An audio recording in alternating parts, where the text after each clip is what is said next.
going to look now at an exercise called the skull rock movement, and this exercise is to try to get the upper part of the cervical spine moving.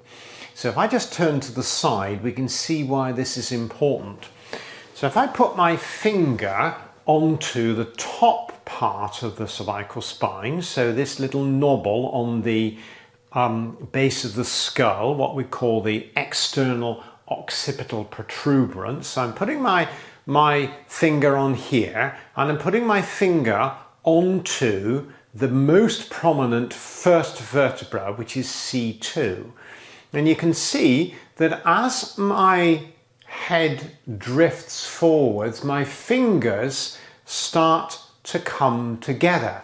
So if I turn my back towards the camera, you can see that I'm doing this movement and that movement. So I'm coming together and moving apart. So the top part of the cervical spine will extend as my posture moves forwards into a chin poking type action. So as I come forward into this part, the top part of the cervical spine extends and actually closes up, so the spinous processes come together. So the opposite of that movement is going to open up the top of the cervical spine, and we call that a skull rock. So what I'm doing is I'm going to try to put my chin into the top part of my breastbone. So all I'm doing is drifting my head downwards.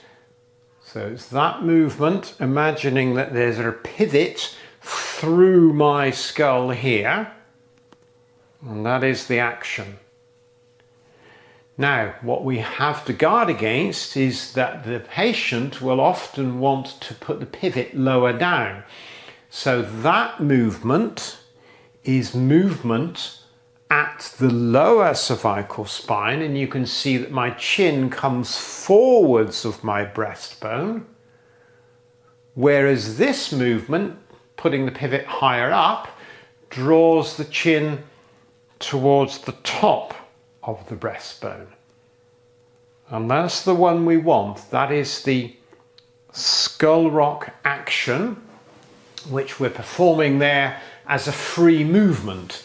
But in another video, we've got the skull rock action performed on a wall and also in lying.